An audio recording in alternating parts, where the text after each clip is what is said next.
Breaking news है वो बांग्लादेश की हैं। लगातार बांग्लादेश कई दिनों से उबाल पे था।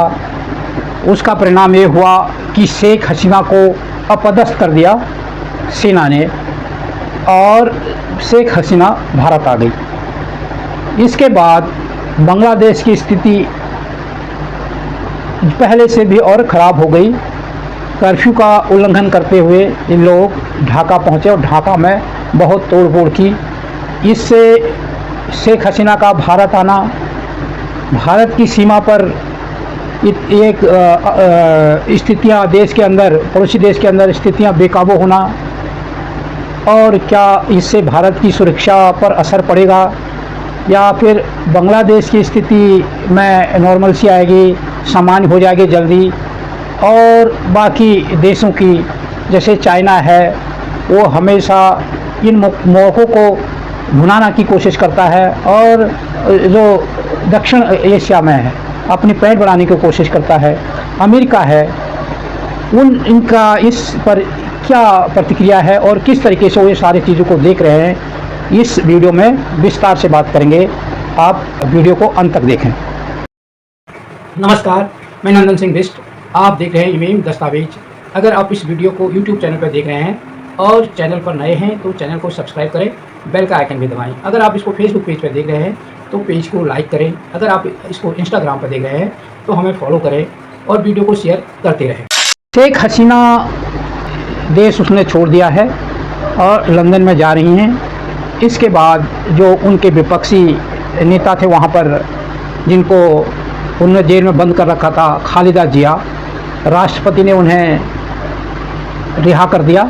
सेना के चीफ हैं, उन्होंने देश को संबोधन किया, शांति की अपील की, अंतरिम सरकार जल्द बनाने की बात की, और साथ ही जो वहाँ की निर्वासित लेखिका और एक्टिविस्ट हैं जो लंदन में रह रही हैं और लज्जा जो उन्होंने किताब लिखी थी उसको लेकर उनको निर्वासित रहना पड़ा, तो उनकी भी इसको लेकर टिप्पणी आ रही है।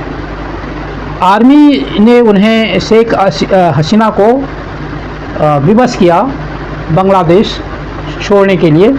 शेख हसीना ने वहाँ के इस्लामिक संगठन और उससे जुड़े 7 संगठन और जो अन्य संगठन है, आंदोलन के चलते उन पर प्रतिबंध लगा दिया था और उसके बाद वो सड़कों पर उतर आए थे। शेख हसीना उनको 45 मिनट का समय दिया आर्मी ने कि आप 45 मिनट के अंदर देश छोड़ो, और वो चाहती थी कि वो अपना एक भाषण देश की जनता के नाम रिकॉर्ड करें, परंतु उनको इसके लिए भी समय नहीं दिया गया। और जो प्रारंभिक खबर थी कि शेख हसीना भारत में अगरतला में आई हैं, वो शेख हसीना कहाँ हैं, कहाँ आई, इस सारी खबर को गुप्त रखा गया। और जो ताज़ा खबर आई, क्योंकि सुरक्षा की दृष्टि को ध्यान में रखते हुए उनका विमान, जो कि वो ट्रांसपोर्ट विमान से आई थी, उसको सीधे दिल्ली के पास गाज़ियाबाद के हिंडन एयरबेस पर उतारा गया। और इस बीच जो भारत के जो सुरक्षा इंतजाम थे उनको भी हाई अलर्ट मोड में रखा गया। जैसे महात्मा गांधी को भारत में राष्ट्रपिता कहा जाता है, वैसे ही बांग्लादेश में मुजीबुर रहमान को राष्ट्रपिता माना जाता है। और प्रदर्शनकारियों ने बुलडोजर की मदद से उनकी मूर्ति को वहाँ तोड़ दिया। और एक जेल से बांग्लादेश में 500 कैदियों की फरार होने की खबर है।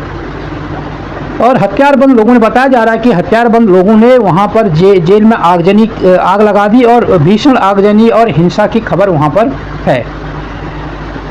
कर्फ्यू, जैसे कि बताया गया कि जब वहाँ पर स्थिति बेकाबू हो रही थी तो वहाँ पर इंटरनेट बंद कर दिया गया था और कर्फ्यू लगा दिया गया था।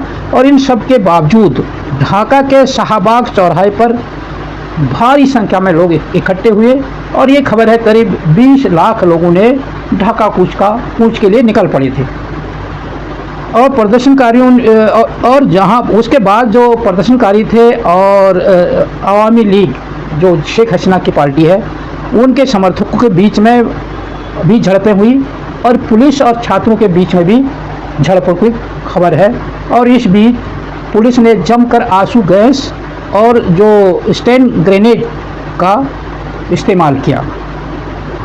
प्रदर्शनकारियों ने जो प्रधानमंत्री आवास है उसके अंदर घुस के जम के तोड़फोड़ की और ऐसे ऐसे वीडियोज आ रही हैं जिसमें वहाँ से वो फर्नीचर सामान ले जाते हुए भी दिखाई दिए। यही नहीं, प्रदर्शनकारियों ने जो आवामी लीग के सांसद थे, मंत्री थे, जो नेता थे, उनके कार्यालयों में और उनके घरों में तोड़फोड़ की और आवामी लीग का जो कार्यालय था ढाका में उसको भी आग के हवाले कर दिया। और ये सब का जो जड़ थी वो थी जो बांग्लादेश हाई कोर्ट ने वहाँ के स्वतंत्रता सेनानियों के लिए 30% आरक्षण को बहाल रखा, वहाँ के स्वतंत्रता सेनानियों के आश्रितों के लिए, परिवारजनों के लिए। और उसके विरोध में वहाँ पे प्रदर्शन शुरू हो गए।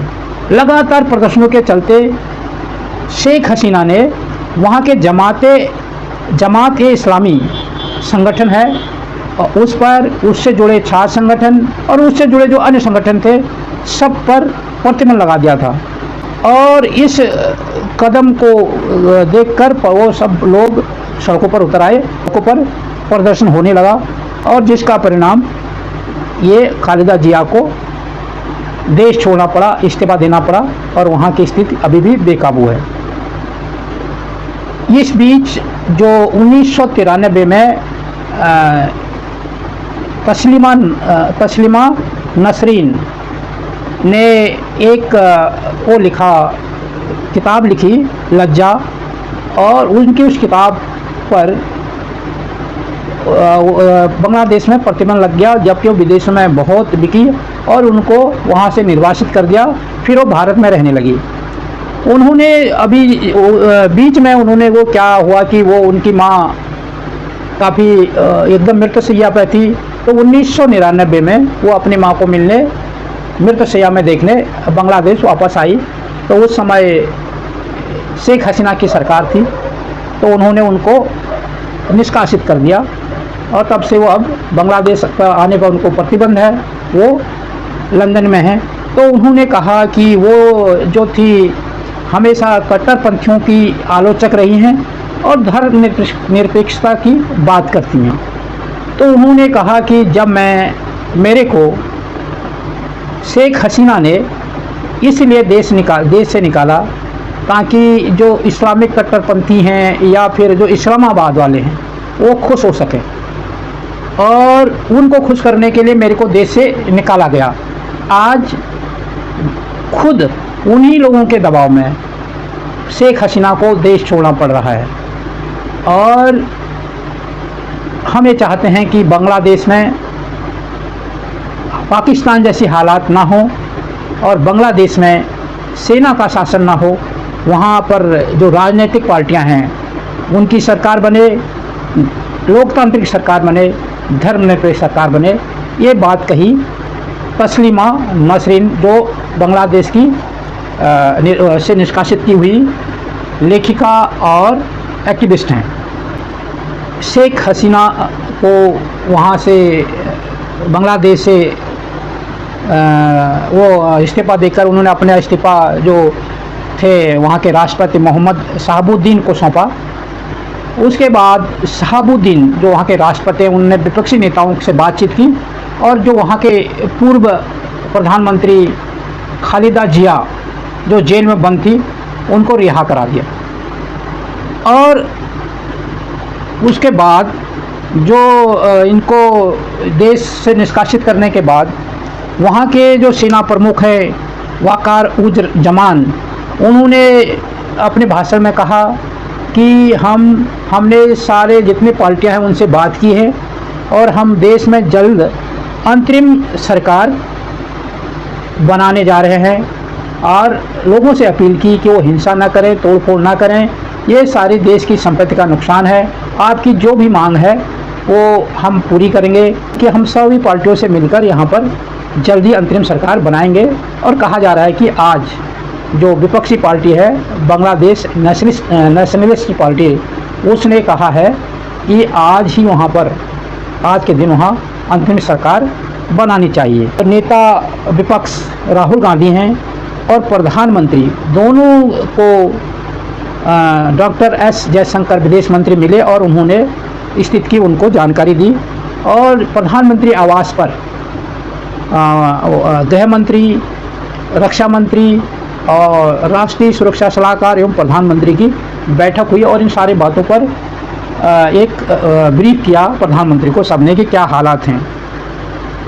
भारत और बांग्लादेश की सीमा जो असम से लगती है 267.5 किलोमीटर, जिसमें करीमगंज, कछार, धुबरी दक्षिण, धुबरी और दक्षिणी सलमारा, मनकाचर जिले आते हैं। इन पर हाई अलर्ट घोषित कर दिया गया है। और इस बीच लोकसभा में भी बांग्लादेश का मुद्दा उठा।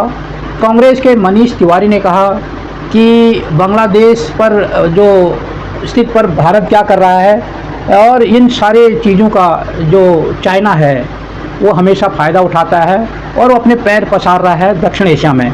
और दक्षिण एशिया का जो प्रमुख देश है वो है भारत। हसीना के बारे में उनके पुत्र साजिद वाजेद जाब ने कहा कि परिवार के कहने पर हसीना ने देश छोड़ा है और वो इस बात से काफ़ी दुखी हैं कि उन्होंने 15 साल इस देश की सेवा की और लोगों की बेहतरी के लिए काम किया और उसके बाद भी मेरे खिलाफ इतना बड़ा प्रदर्शन हुआ, मुझे इस्तीफ़ा करना पड़ा। अब वो राजनीति में वापसी नहीं करेंगे। भारत पर भी बांग्लादेश में जो हिंसा हुई है और यहाँ पर जो शेख हसीना ने शरण ली है, इसकी आंच भारत पर भी आ सकती है। इसके मद्देनज़र जो शेख हसीना है वो दिल्ली को या दिल्ली के पास रहना सुरक्षित नहीं समझ रही है और लंदन जाने की तैयारी कर रही है।